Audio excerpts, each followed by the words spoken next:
Dans les années 50, en Arizona, dans une petite ville près de Phoenix, Scottsdale. Un enfant triste, nul en classe et en sport, rejeté par ses camarades, semble n'avoir aucun avenir. Pourtant, ce petit garçon de 12 ans deviendra un jour un des plus grands réalisateurs du monde. Et il fera rêver des millions de spectateurs avec des films comme E.T., Les Dents de la Mer et Indiana Jones. Il s'appelle Steven Spielberg et il va découvrir sa vocation un certain 21 juin 1959. Mais pour le moment, en ce début d'année, Steven est encore un enfant chétif et maladroit qui passe son temps devant la télé. Les faits ne semblent pas s'être penchés sur son berceau, car ses parents se disputent sans cesse. Il n'a pas d'amis et ses camarades le surnomment l'attardé, et parfois Spielbug, le microbe. Seul juif au milieu d'une communauté protestante, il est même parfois en butte à l'antisémitisme.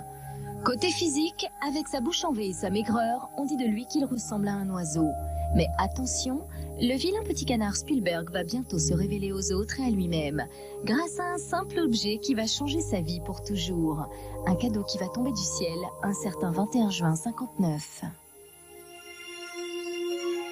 Nous sommes le dimanche 21 juin 59 dans la ville de Scottsdale en Arizona. Et c'est un jour un peu spécial pour la famille Spielberg, car c'est le jour de la fête des pères. Pour cette occasion, Madame Léa Spielberg a l'idée d'offrir à son mari une petite caméra 8 mm. Mais mauvaise pioche, le père de famille filme comme ses pieds, autant dire que ce n'est pas son truc. Mais l'intuition féminine de Madame Spielberg n'est pas tombée loin, car son fils de 12 ans, Steven, récupère l'objet et se passionne pour lui. Très vite exaspéré par les films de vacances de son père, il prend les choses en main, ou plutôt la caméra. Il me prenait la caméra et s'en servait. Il me disait « Allez, papa, laisse-moi filmer, tes images sont pas terribles. » Cette petite caméra est magique. Avec elle, le jeune Steven Spielberg va pouvoir réaliser tous ses désirs. Lui, le mauvais élève, nul en sport, il se découvre enfin du talent pour quelque chose. Et l'effet caméra est étonnant, il se fait enfin des amis, car bientôt tous les enfants veulent jouer dans ces petits films. Un an plus tard, il tombe sur ces images de son père qui avait combattu en Birmanie. Il décide alors de réaliser un film sur la Seconde Guerre mondiale qui s'appellera Escape to Nowhere. Les Américains et les nazis s'y affrontent, quelque part à l'est de l'Afrique, c'est-à-dire à côté de chez lui, en Arizona. Bien sûr, on voit que les gamins sont en jean et que les casques sont en plastique. Mais Spielberg s'est déjà transformé la boue en or. Son père refuse de lui acheter de la poudre pour les explosions, peu importe. Il utilise de la terre catapultée par une planche dissimulée sur le sol. Et pour le petit Steven, c'est le début de la gloire. Il remporte la première place à un festival régional et la télé locale vient filmer le jeune prodige. Steven est maintenant la star de son collège.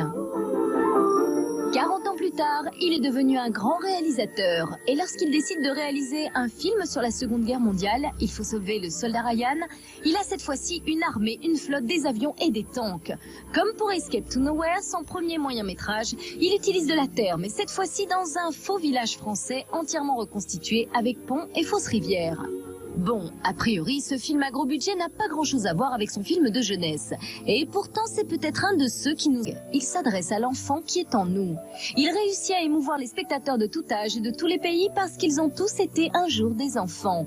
Qui aurait pu prévoir que grâce à une simple fête des pères, le petit cancre timide de Scottsdale, Arizona, deviendrait l'un des plus célèbres cinéastes du monde.